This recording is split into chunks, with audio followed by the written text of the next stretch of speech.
So hobby fans, this is John from Peterman Spradling. Today we're going to be talking about pull starts. We've all been in a situation where you're pulling on your pull start and you pull a little bit too hard and you end up with this. Not a good place to be. We're going to show you how to fix this. Okay, so you have your motor with your pull start attached to it. First thing you have to do is you've got to take your screws out so you can have access to your pull start, and you want to make sure and set your screws somewhere where you don't lose them. Now I'm going to loosen this screw right here, but I'm not going to take it completely out. I'm going to go over here to this side here. I'm going to go ahead and take this one loose. That way I still have one screw holding my pull start on before I attempt to take it loose.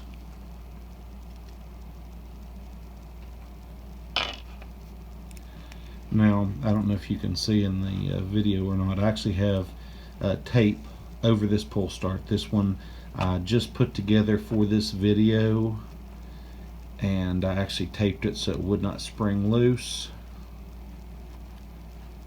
And then I rebuilt the other pull start that's sitting over to the side over there.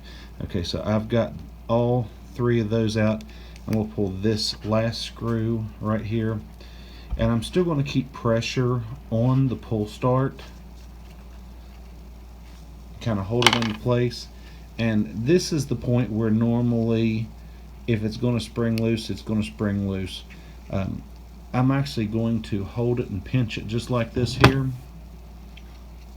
And where I put the tape on there, it's come loose anyway. But this is normally the point where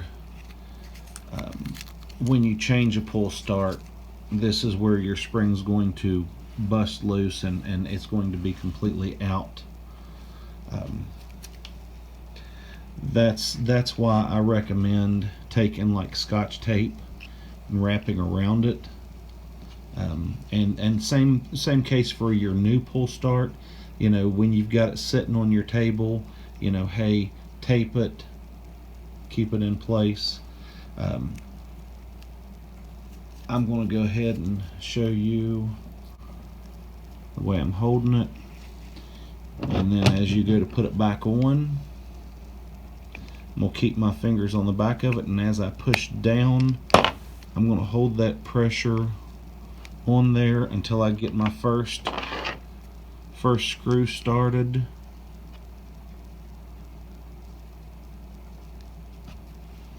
And get that first screw tightened to where it'll hold. And I've got that on there pretty tight, so it's not going to go anywhere. Even with just one screw, it's not going to go anywhere right there. Alright, so if you'll look down right in here, this is where your coil will attach inside of here, and then it will loop around like this. Now hopefully your coil has not come unattached from here. It's just unattached from here. Now before you wind your coil up onto the spool, you need to make sure and wind the coil onto the spool so that the rope is facing towards the top. That would be this part right here, because when you get your coil is attached right here, and then it's going to be attached to this right here, your coil is going to be attached to these two places at the same time, and as you wind it, you're going to have to hold it like this to tighten it onto here, and then after you get it completely wound, you have to slide it down over, and at this point your string is going to be exposed, and you're going to have to feed your string through the brass hole right here, and you're going to have to push down on this so it slides into place, and then hold that. Right here, if you'll look at the bronze piece here, that's the hole that your pull string or pull rope will go through. Now, in the process of winding your coil, once you get the coil attached to this little slot right here, once you start winding it, you kind of have to keep pressure. So you'll notice in the segment of the video as I'm winding it, I have my hand here and I have my hand here because I don't want that to spring loose and come unwound.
hobby fans. So after winding the coil wrong the first time, getting the coil completely wound and realizing I had the rope wrapped wrong the second time, and then have the whole thing, explode out on me, you understand why people hate rewinding these things, but it can be done.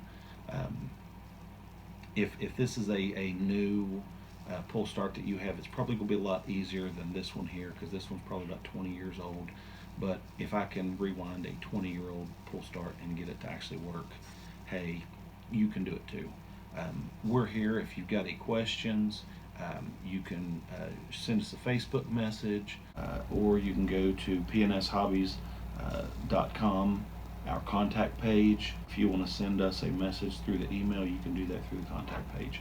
Again, this is John for Peterman Spradling. Y'all have a great day. We'll talk to you next time.